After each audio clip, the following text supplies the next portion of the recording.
Hello, are we on? Are we good? Alright, everything looks good so far. So, welcome everybody to this multi-stream of madness. So, hopefully this multi-stream is working on both YouTube and Twitch. So, hello YouTube, hello Twitch. I'm going to be streaming to both simultaneously if everything works out. Everything's good so far. Okay. Welcome. Happy Monday. How's everybody doing? So, since it's our first stream over on Twitch, today we're going to be doing first politics stream. So I just grabbed a couple of stories and things off of the internet, kind of look at and discuss. And hopefully everything goes according to plan. So far so good. So okay.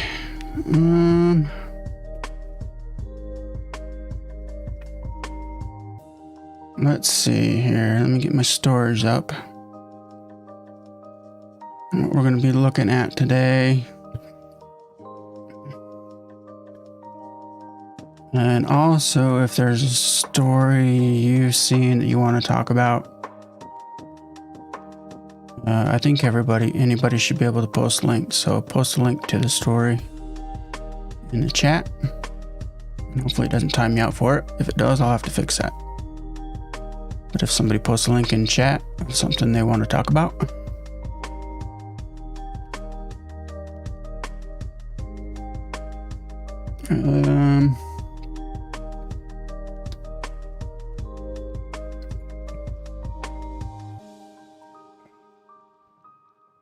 Okay.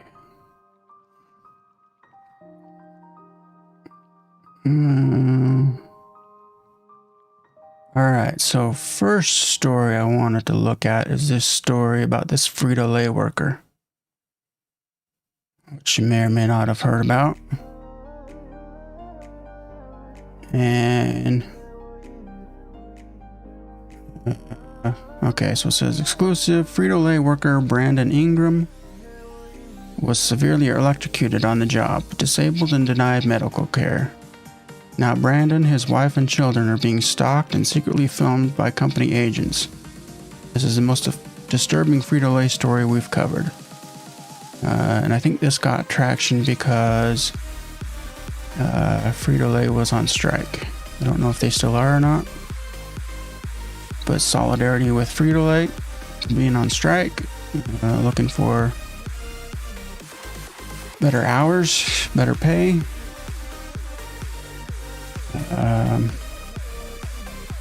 So let's see. Yeah, let's get rid of that so we can hear this story.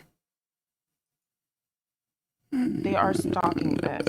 Recording my kids playing in the yard. I wouldn't wish this on my worst enemy. How's that look? Pretty good. I tried to hold it in. I'm sorry. Oops.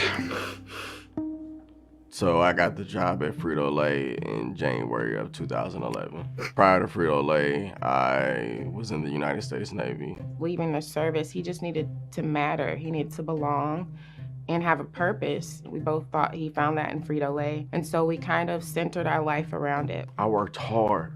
I bust my butt every day, in and out.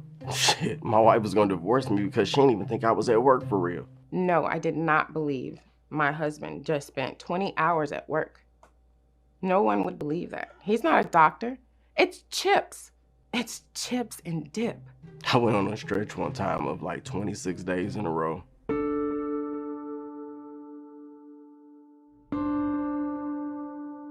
was using a dock door.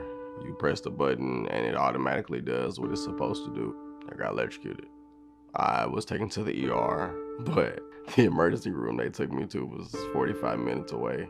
We passed 4 hospitals on the way to the hospital they wanted to take me to. And the reason that is because they signed a contract with a certain hospital and a certain network. From the very next day after the accident. Okay, so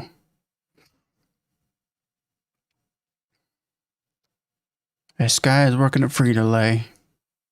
Been working there for years. Not had any problems. Gets injured on the job.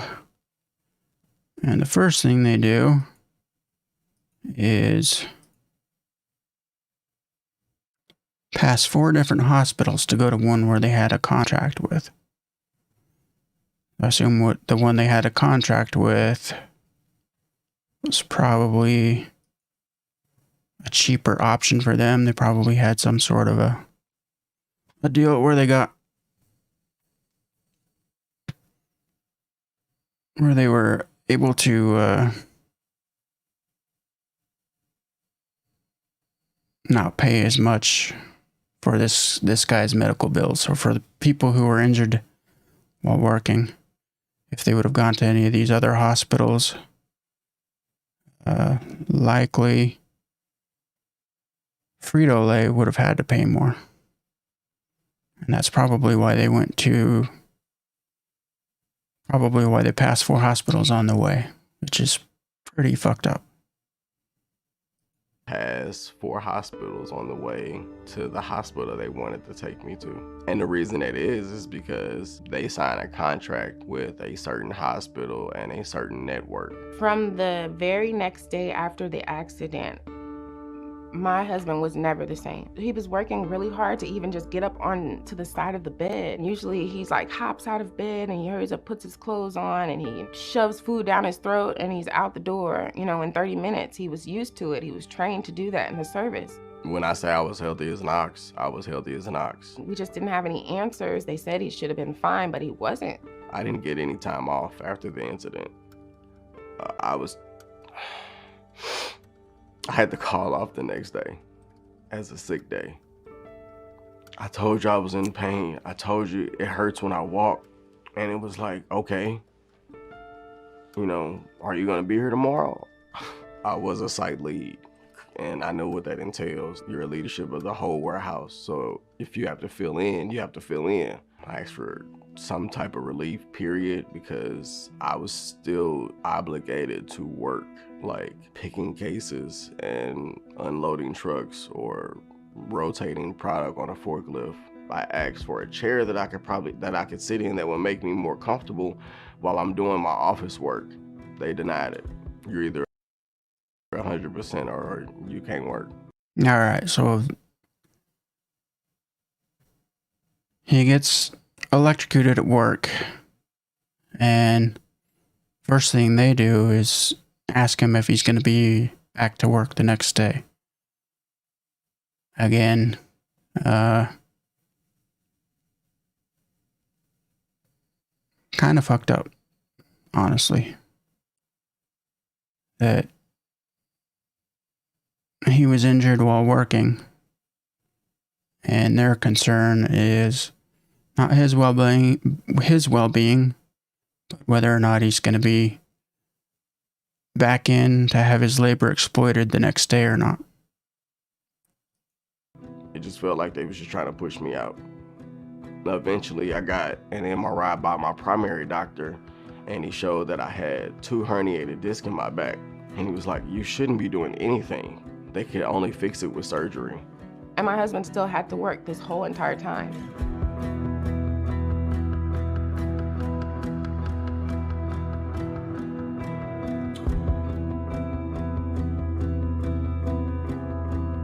They had to remove 2 of the discs in my neck because they were bulging into my spinal cord. I wasn't getting enough fluid to my brain. If I didn't have the surgery, the doctor said any small fall or accident or something like that, and I would have been paralyzed from the neck down or dead. I still have to have surgery on my lower lumbar spine. From the moment that he couldn't work anymore and needed short-term disability, Frito Lay abandoned us. I had to file for short-term disability and then long-term disability. Got approved for long-term disability, but that was months later. So no income coming in. That's a picture of the car. We were driving.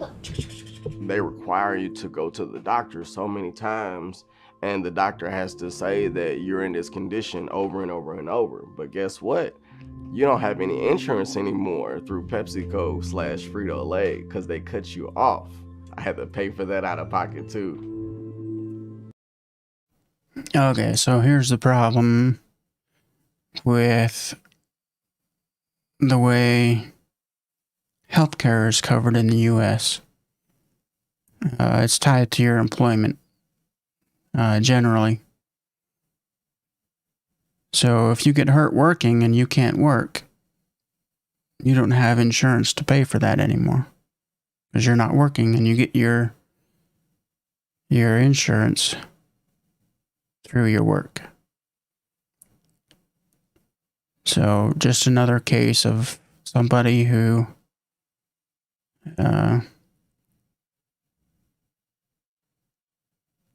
was working, got injured working, and as a result lost his insurance because he was no longer working.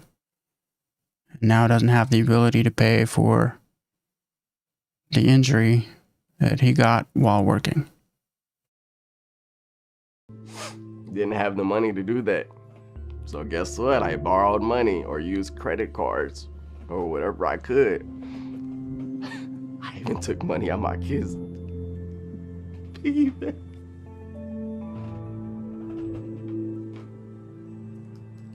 We had to take from our children to live. And the doctor knew what was going on. So he was like, look, just pay half of what you owe every visit, and we'll just take care of the rest later. Which you're not always going to find a doctor or hospital who would be willing to do something like that. Again, major problems with healthcare in the U.S. is we pay more than anybody and have the worst outcomes of anybody. This guy, I guess, in a way, got lucky. Where his doctor said, pay what you can and we'll work out the rest later. Hopefully the rest later doesn't mean that you're still in massive debt for it. Hopefully the rest later just means we'll write it off. But, yeah, most doctors would say, hey, pay or good luck to you.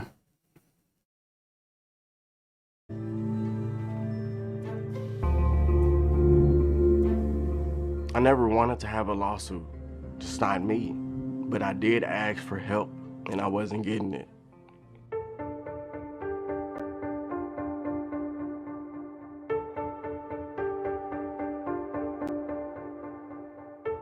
Frito Lay, Pepsi, Sedgwick, whoever has people following my family. They are stalking us. Just to find something to be like, oh, he's okay. Recording my kids playing in the yard, recording me doing yard work. They follow me in traffic, on the highway, on streets. They followed me when I gave birth to my baby. They followed me to my daughter's school. I took my daughter out of school and decided to homeschool because I don't know if we're safe. I don't know how many people they've given our address and name and information to just to prove my husband wrong. They've done it for years. Why are you fighting so hard to say that I'm not hurt instead of just look at the paperwork, look at the medical stuff, look at everything I've been through? You would think that I'm a bad employee the way that everything has went. I've never done anything wrong to this company or even with this company. I have numerous awards to show that I'm not a person that you just throw away. I knew the sales side, I knew the operation side. I mean, hell, you could have just let me be a lead and just manage instead of physically working. Billion-dollar corporations like Pepsi, which owns Frito Lay, they know this is happening to people, and they do nothing about it. My husband shouldn't have to fight for 5 years over something that took less than 5 minutes to impact our entire life. He pushed a button at work, a button he can't avoid pushing. He has to push it, it's his job. For a company that talks about diversity and culture and a family-oriented business, family don't just throw you out because you get injured. The company makes over $200 billion a year, okay? It's chips. But my husband is worth $0 to them because he's no longer able to push those chips. You are a number. You're a piece of property. I bust my butt for them. Blood, sweat, tears, sacrifices, holidays, birthdays. I miss so much family things because they make you feel like if you don't do what they say, they will let you go. I don't even know where to go from here. Honestly, all the life goals and marriage goals and family goals that we had are gone, and I just have to figure out how to survive. And my goal and hopes and dreams now is for my husband to get back healthy and still be alive with us in the future. He dodged bullets in the city of St. Louis growing up. He dodged gangs. He stayed out of all of that. He went to war. He dodged bullets and bombs and came back to me. And now he's been electrocuted at work. We don't know what's gonna happen from day to day. My husband stops breathing at night in his sleep. I have to wake him up at night to make sure he keeps breathing. I have to help with my children who don't understand they can't jump and play with daddy. I mean, I just went from a very fit guy to a guy who is disabled and can barely just handle regular life stuff. I'm 36, I should be able to play with my kids in the yard. I just want my life back. They are stalking us, recording my kids playing in the Whoops. yard. Don't know why that started over. Alright, so that whole thing is just heartbreaking and messed up, and also a good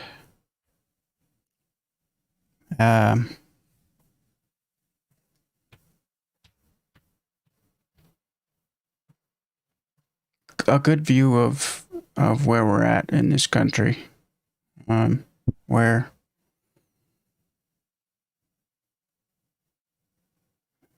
your value is tied to how much capital can be extracted from you before you die. And beyond that, you have no value.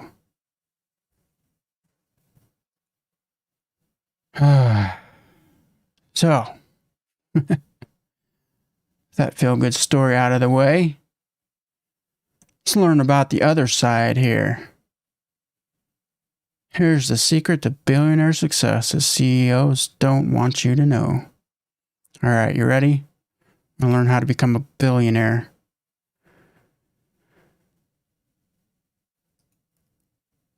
If you want to be a billionaire, you gotta get the mindset right. Hustle. Life is this. I like this. Discipline. Right. Then I apply urban facial all good. Vision. We're gonna reinvent the phone. A rise and grind attitude. Yep. Wake up. Okay. And total delusion.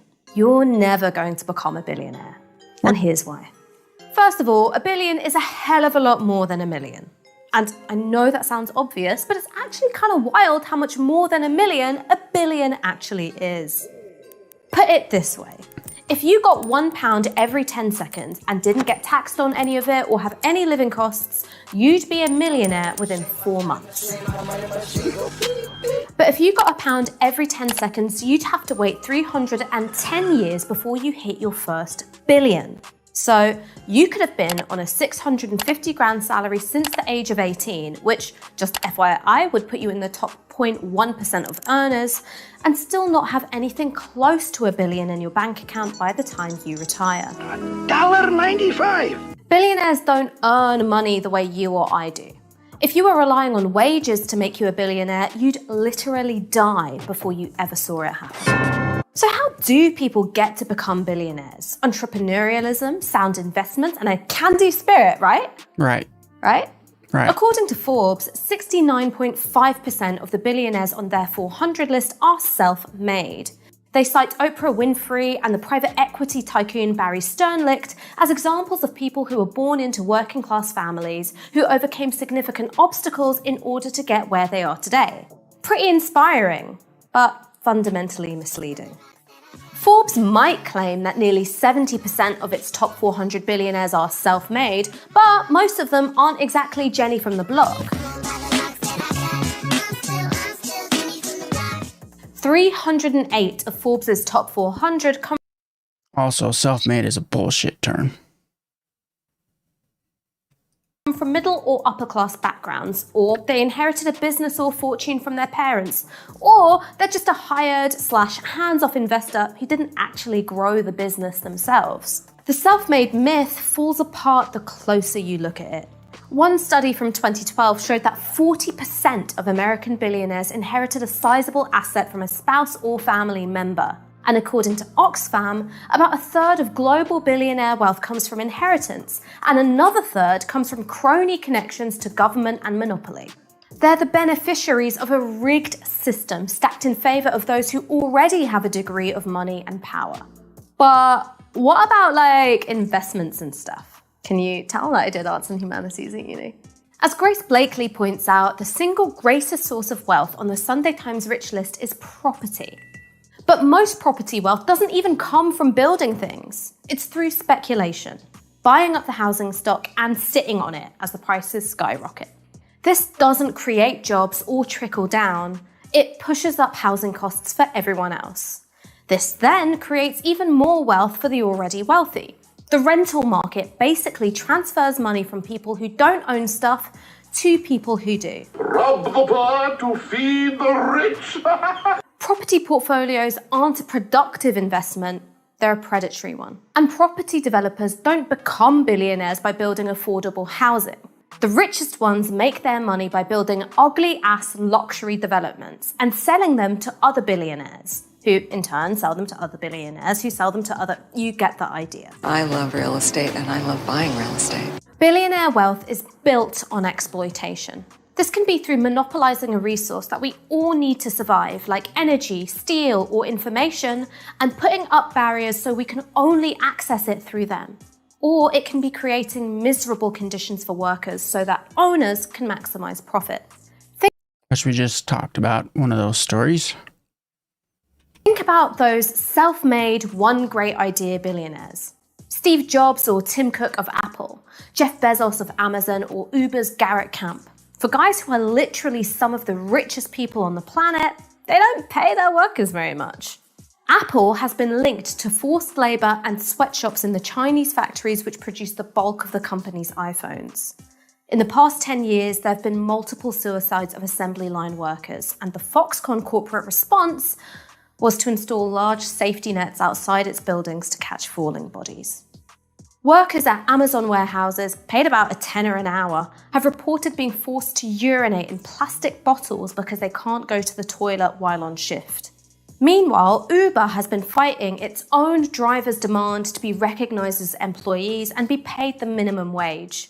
One driver has said that unpaid waiting times force down his pay so much that he has to work 12 to 14-hour shifts just to break even. Becoming a billionaire isn't a reward of individual effort. It's not a prize for playing fair or working towards the public good. The societies which produce the most billionaires are the most unequal on the planet. The UK produced 24 new billionaires, the single biggest jump for 33 years, during a pandemic which has claimed the lives of hundreds of thousands of people and increased unemployment to 1.7 million. In the words of Alexandria Ocasio-Cortez, no one ever makes $1 billion, you take $1 billion.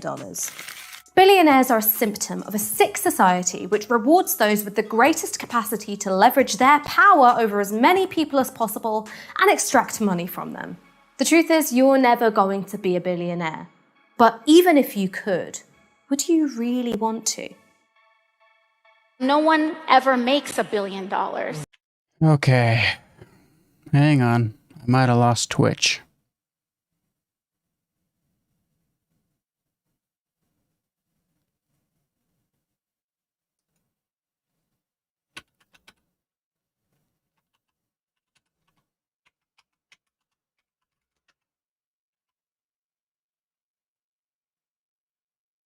Just 1 second.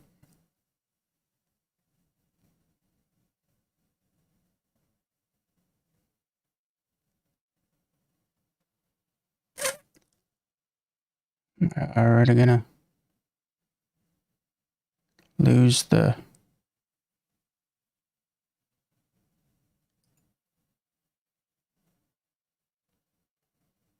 Yeah, I might have lost Twitch. Twitch might be down.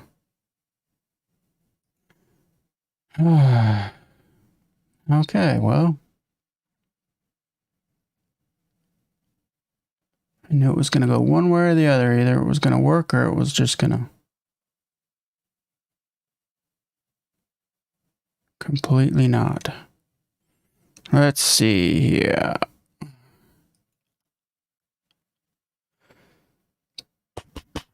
YouTube still looks good. I think I lost Twitch.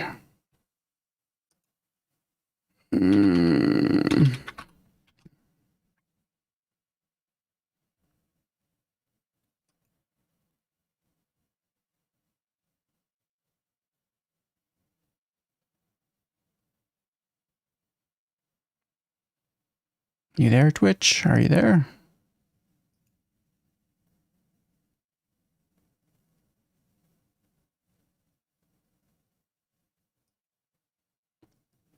Maybe not. All right, well, let's keep plugging away, I guess. Let's see.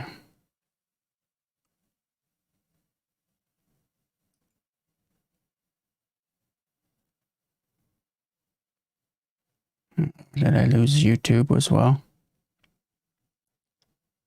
I don't know what's going on.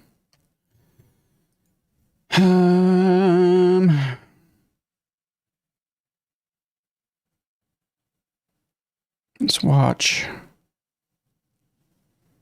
Let's watch this other video. And see.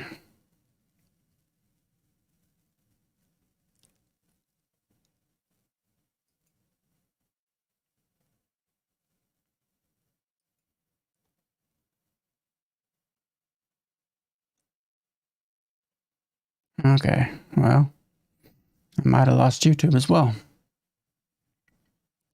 So, let's see. And watch.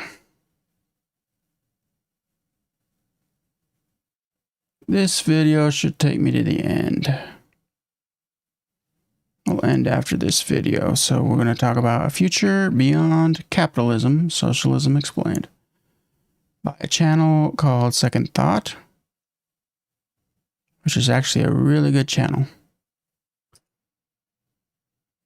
And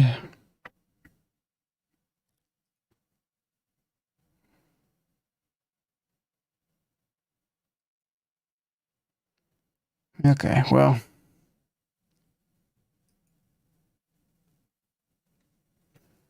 let's watch this video by Second Thought.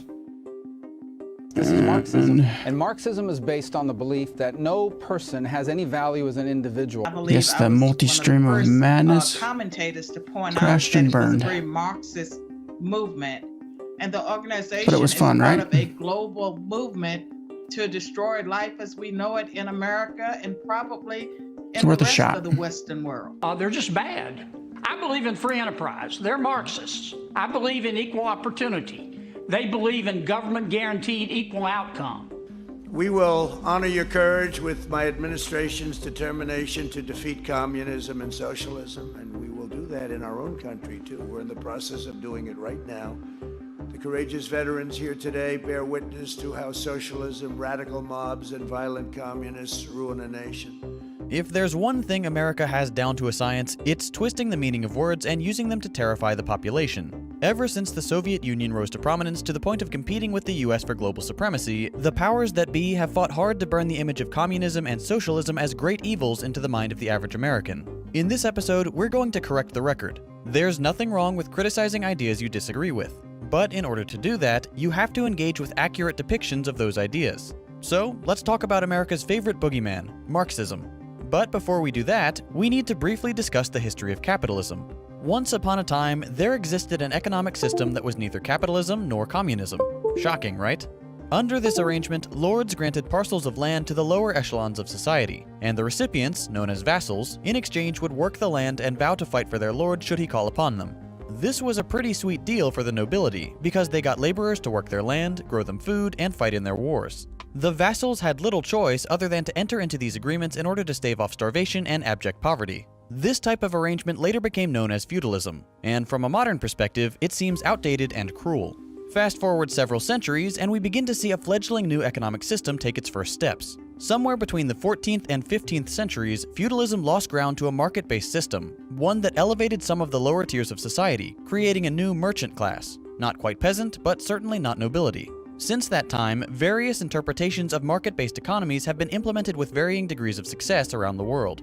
When proponents of capitalism say that it raised the standard of living for millions of people, they're correct. Capitalism has its place in history, and has unquestionably increased global production many times over since the days of feudalism. But just like technology keeps advancing, so too does history need to keep moving. And just like feudalism was overtaken when it became outdated, so too will capitalism need to be replaced with a superior system. We have a tendency to believe that history is only something that happened in the past, that we've now reached the end of history. This perspective makes it difficult to see that life and progress are ongoing processes, and that there will come a time when capitalism will seem just as outdated as feudalism. I believe we're at a point where large portions of the world population are beginning to realize that global capitalism is actively making their lives worse, the system having generated such vast oceans of capital in the hands of the powerful that it's left the majority to suffer needlessly, even in tremendously wealthy countries. This inflection point, the shift in public perception to viewing capitalism less than favorably, signals the beginning of a massive societal change.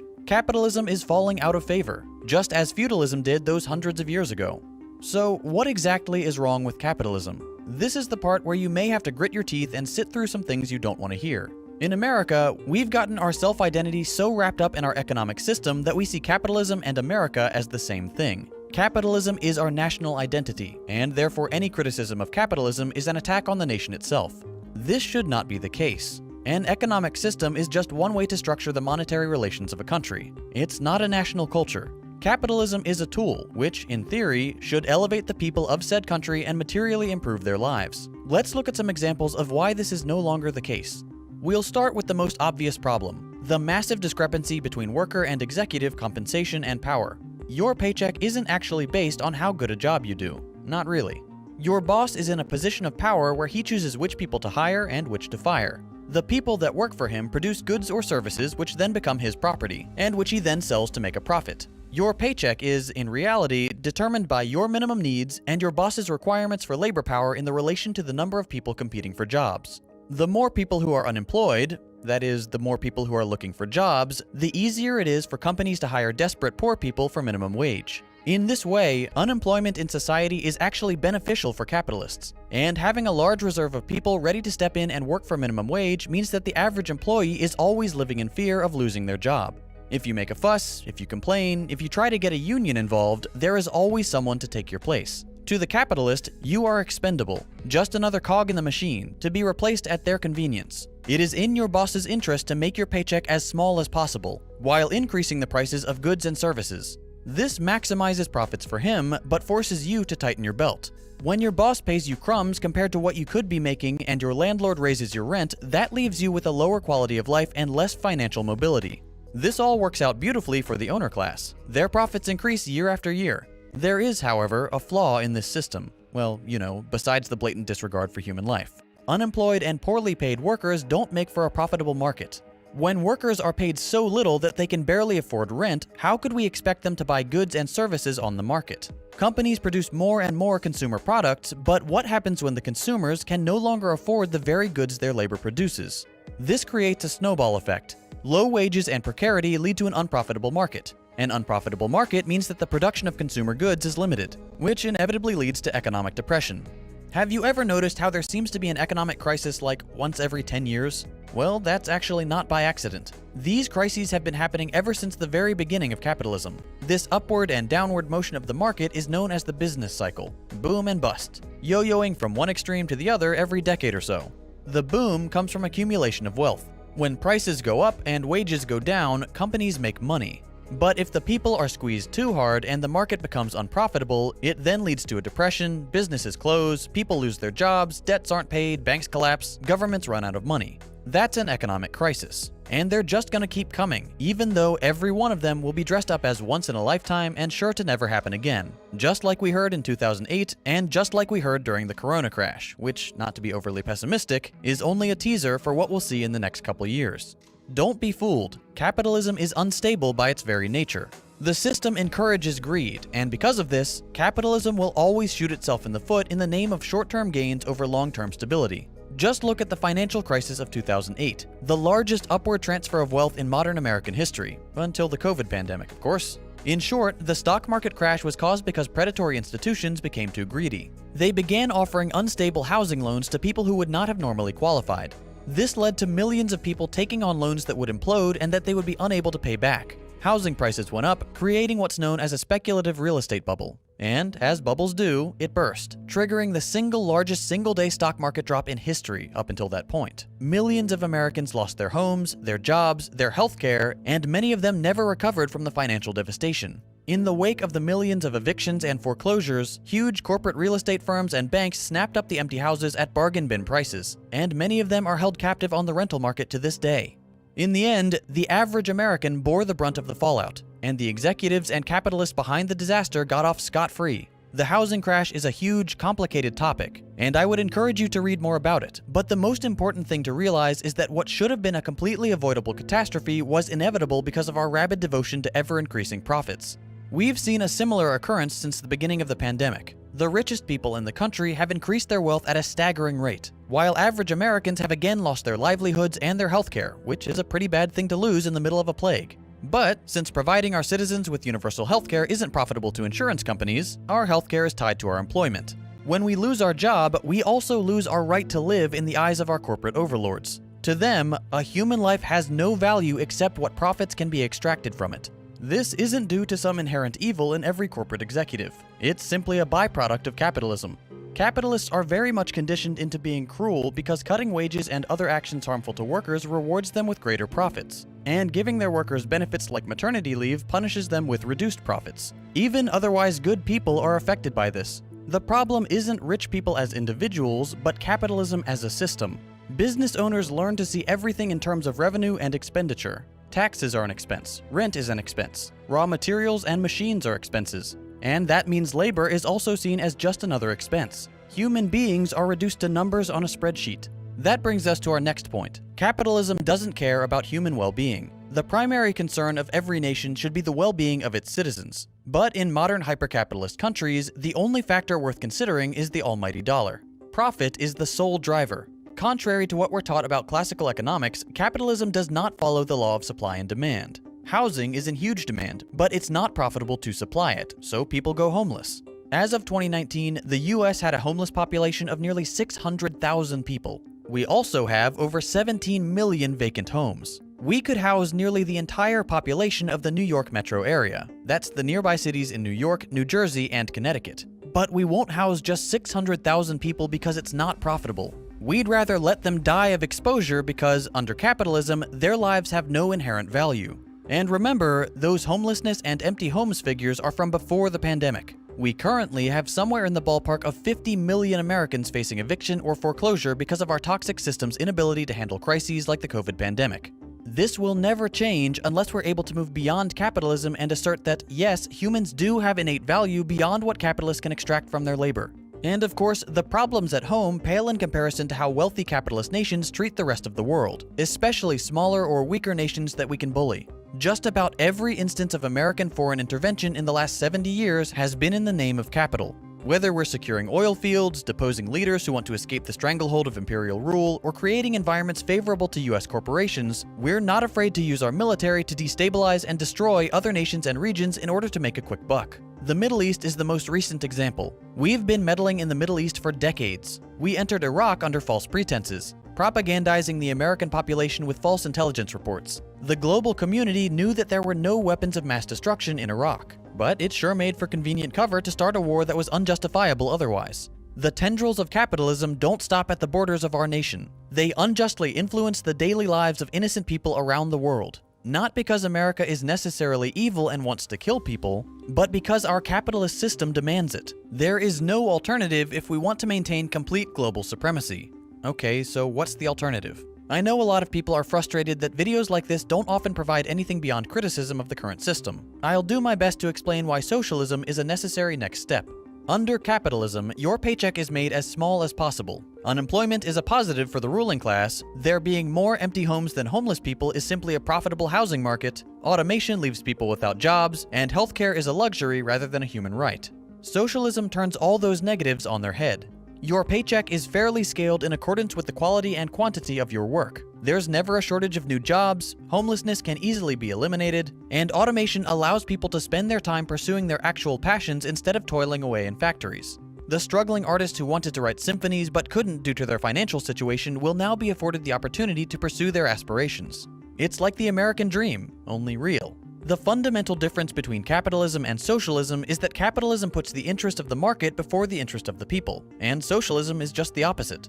One of the most fundamental flaws of capitalism, including Scandinavian social democracy, although it may seem like a nice compromise between capitalism and socialism, is that capitalism and markets fundamentally rely on profit. Every year, a company's profit has to increase. Every year, a country's GDP has to increase. Forever and ever, for the rest of time, we always have to keep growing, keep expanding our economies, keep building new factories, keep producing more consumer goods. On an ever more finite Earth, infinite growth is a recipe for disaster. A disaster of which we're already seeing the beginnings. Not to mention the fact that we already produce more than we need. The issue of poverty or homelessness or starvation isn't that there's not enough to go around. The issue isn't scarcity, it's artificial scarcity. We produce plenty, but we don't distribute to those in need. Capitalism tells us that the market follows the law of supply and demand, that the market is simply the most efficient way of distributing goods to a large number of people. But if that was the case, then with our current level of production, we could give every human on the planet their own house, their own car, free access to education from kindergarten to university, and free universal healthcare. We could do that at any time, but we actively choose not to. Or rather, Jeff Bezos and his ultra-rich buddies actively choose not to. Jeff Bezos has the power to end world hunger on a whim. He wakes up every morning and makes the decision not to, if the thought even crosses his mind at all. The world collectively produces enough food to feed all of humanity. In fact, the world produces more than enough food. And yet, the number of people undernourished in the world has been on the rise since 2014, reaching an estimated 815 million in 2016. Rich countries not only have problems with obesity, but are also throwing away metric tons of food every day. Private corporations have deemed that food which cannot be sold, milk that's out of date, tomatoes that aren't red or shiny enough, bananas that aren't crooked enough, is to be thrown into dumpsters, and bleach is to be poured on top so that the hungry and homeless don't eat it. To not only deny food to the hungry when you have plenty, but to go out of your way to ensure that the hungry won't even eat your trash is a barbaric and inhumane practice. Under socialism, all workers would be allowed to reap what they sow, and receive according to the value of the labor they put in, as well as democratically decide how the workplace is run. The workers are the ones who produce value. They are the ones who should receive the benefits. CEOs and other corporate suits don't contribute to the value produced by the company, and yet they are paid hundreds of times more. For a worker to earn as much as a CEO earns in a single year, they would have to work 45 years. Socialism puts power, political, social, economic, and financial power, in the hands of the 99%, the proletariat, normal people. In such a system, people are paid in accordance with the quantity and quality of their work. Workers are entitled to reap what they sow, to actually benefit from their hard work. And isn't that what capitalists are always telling us? That hard work should pay off? Jeff Bezos makes $321 million a day. Someone who earns the federal minimum wage earns $58 a day. I do not believe that Jeff Bezos works 5.5 million times harder than the average minimum wage worker. Frankly, I think the average person works far harder than Mr. Amazon. If you're interested in what real workplace democracy looks like, worker co-ops are a good place to start. They're not perfect, but they're a massive improvement on the average predatory company. I made a video on the subject that you can watch if you're interested. Now, as with any term that's been hijacked by bad faith actors, there's a veritable mountain of misconceptions that need to be addressed. Covering all of them would take hours, but let's take a look at a few of the more common ones.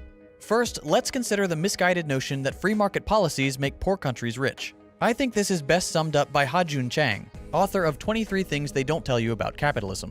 He says, contrary to what is commonly believed, the performance of developing countries in the period of state-led development was superior to what they have achieved during the subsequent period of market-oriented reform. There were some spectacular failures of state intervention, but most of these countries grew much faster with more equitable income distribution and far fewer financial crises during the bad old days than they have done in the period of market-oriented reforms. Moreover, it is also not true that almost all rich countries have become rich through free market policies. The truth is more or less the opposite. With only a few exceptions, all of today's rich countries, including Britain and the US, the supposed homes of free trade and free market, have become rich through the combinations of protectionism, subsidies, and other policies that today they advise the developing countries not to adopt. Free market policies have made few countries rich so far and will make few rich in the future.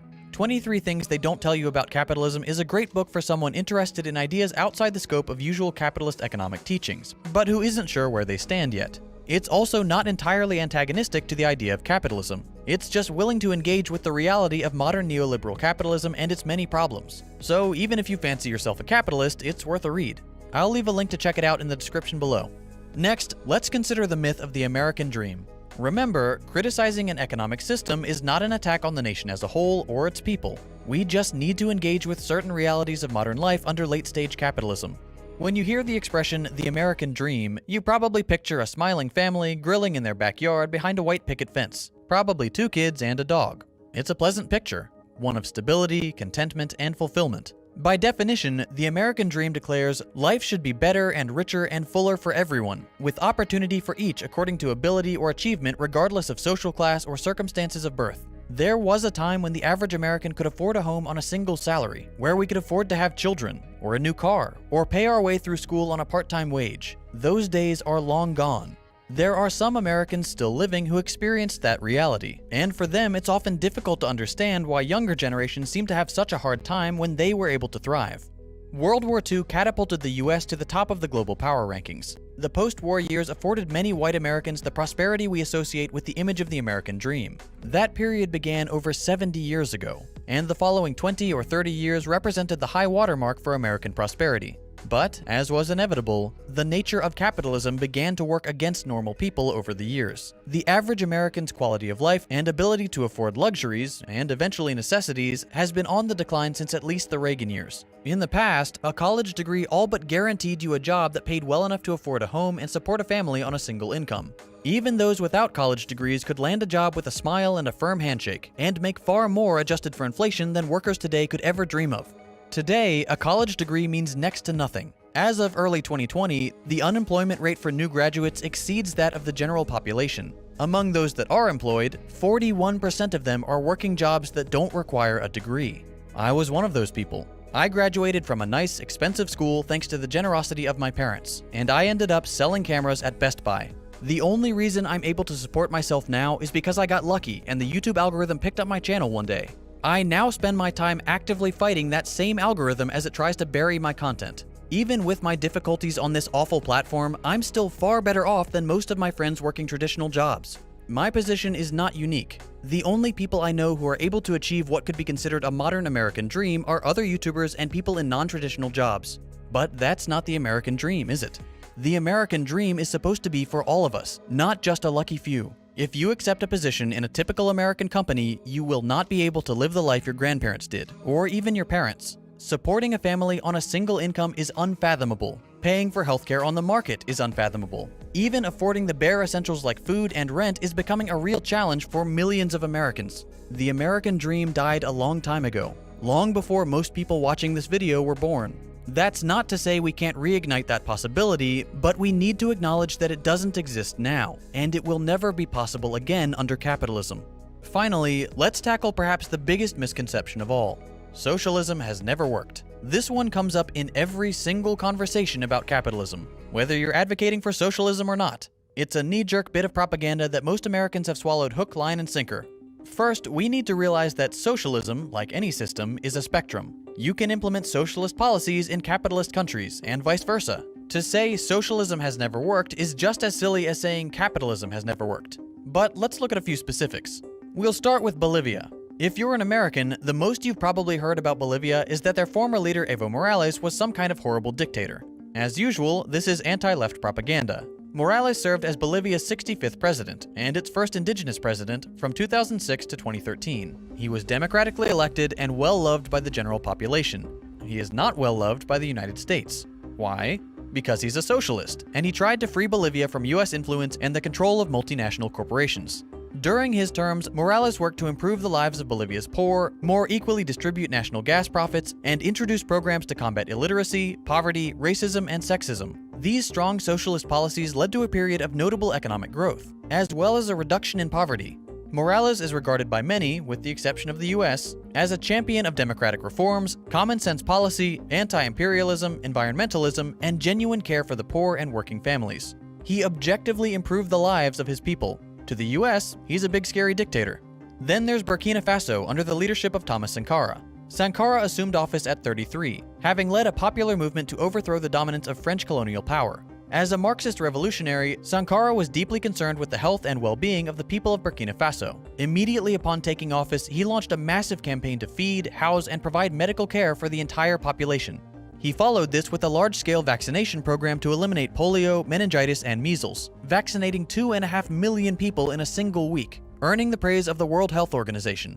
As far as foreign policy was concerned, the Sankara administration was staunchly anti-imperialist, and focused on agrarian reform to prevent famine instead of relying on foreign aid. They prioritized strong education, and planted over 10 million trees to stop desertification in environmentally threatened areas. Sankara appointed women to high government positions and encouraged them to work outside the home in an attempt to reform outdated patriarchal notions. He also had the integrity to lead by example, only accepting a military officer's salary, and redirecting the presidential salary to an orphan fund. Thomas Sankara's socialist policies did more to improve the lives of his people in a few short years than most nations do in 100. Poverty was reduced, hunger and famine were reduced, preventable diseases were essentially eliminated, education and literacy rates went through the roof, environmental concerns were addressed, and imperialism's hold on the nation was diminished. What did Sankara get for his efforts? He was overthrown and murdered by French colonial sympathizers. There are so many examples of socialist policies being implemented with great success around the world, and for each of them, the story ends the same way: a coup, an assassination, a fabricated war, or American intervention. When people say socialism has never worked, what they should really say is capitalist powers have never allowed socialism to continue working. These socialist policies do work. They are incredibly popular with the general population of each country in which they're implemented. And they always produce outcomes that put wealthy capitalist nations to shame. Until, of course, we come in and destroy everything they've worked so hard to build. Why do we do it? Because the United States can't stand the thought of people getting a glimpse of what life could be like under a more progressive, humane, and common-sense system. So, let's wrap this up. If you're an American, like I am, you live in the richest, most powerful nation in the history of the world. We have almost endless resources that could be used to solve any problem that we face. We could fund universal healthcare, which would even save us money. We could fund climate change mitigation measures. We could fund free higher education, better infrastructure, public transportation. We could end homelessness, build state-of-the-art schools, libraries, parks, and hospitals. We could ensure every American worker is compensated fairly for their work. We could have the American dream. Instead, all that money goes to the military to fund intervention in other countries. It goes to tax breaks for corporations. It goes to bailing out criminal industries that destroy the planet and the lives of countless human beings. Marxism, socialism, communism, pick whichever scary word you want, they represent the rejection of our dystopian state of affairs. They stand for the expansion of human freedom, for the acknowledgement of universal rights, for kindness, decency, and care for the less fortunate. An America that embraced at least some of the tenets of Marxism would be a nation that didn't destroy the lives of innocent people the world over. It would be a nation that cared for its own, that addressed the material concerns of the many over the greedy demands of the few. It would be a nation that could truly lead the way into the future, a future that is bright, just, and righteous. This video would not have been possible without the collaboration and insight of Azure Scapegoat.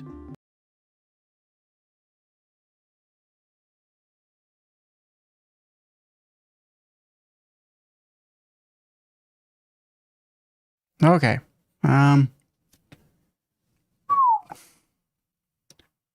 So my multi-stream of madness didn't quite work out the way I'd hoped.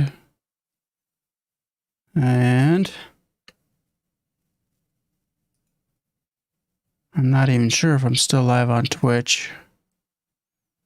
And YouTube, I've got my chat crashed. And it looks like I got about 3 minutes of delay. So we gave it a good go. Does not look like it's going to work out for me, though, the way I'd hoped. So I will post to Twitter. If that's the case, I'm going to do...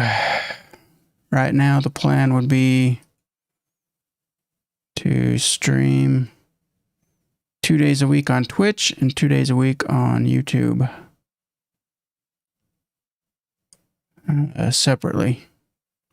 Since the multi-streaming just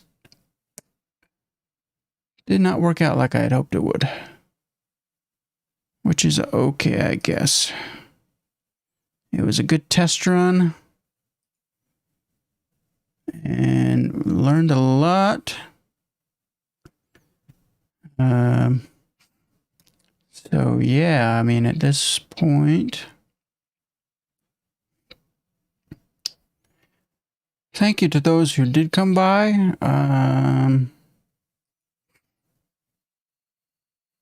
Hopefully the service, again, I can't see if Twitch is still up or not. So hopefully that's still going. It's buffered for me and frozen, so I lost my chat over on YouTube. So that was an experiment and it did not work out the way I'd hoped. So follow me on Twitter, twitter.com/real deGENerX, and I will post a schedule there for which days I'll be on Twitch and which days I'll be on YouTube, and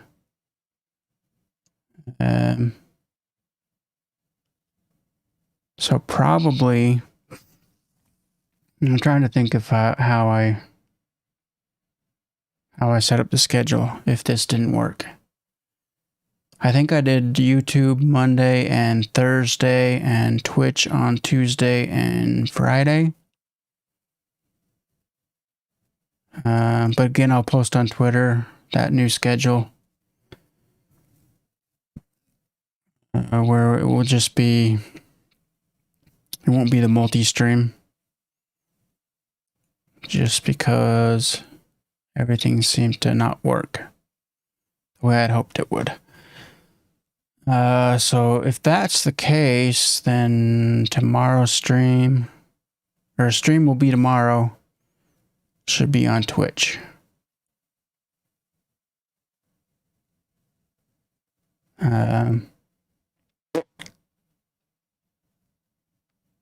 So, if you're here, if you made it this far, again, follow me over on Twitter to know when I'll be streaming and where. And who knows, maybe we'll try this again Wednesday. We will look into it further and try it again Wednesday. But I will post that schedule, the new schedule, or the Twitch and YouTube separate schedule. Like I said, if I remember right, I had it set up to do YouTube Monday and Thursday and Twitch on Tuesday and Friday. That should be the plan. Again, 7 p.m. Eastern. Yeah. Anyhow, thank you to anybody who stopped by. Hopefully my stream was working when you were here. And yeah. Have an amazing Monday evening, everybody. Appreciate anybody who swung by. Kind of lurk and check this out, and I wish it had gone better, but I knew it was going to be an experiment, and unfortunately it didn't go the way I'd hoped, but that's okay. We will get things fixed and better for the next one. So thank you again for swinging by. Have an amazing Monday night, everybody.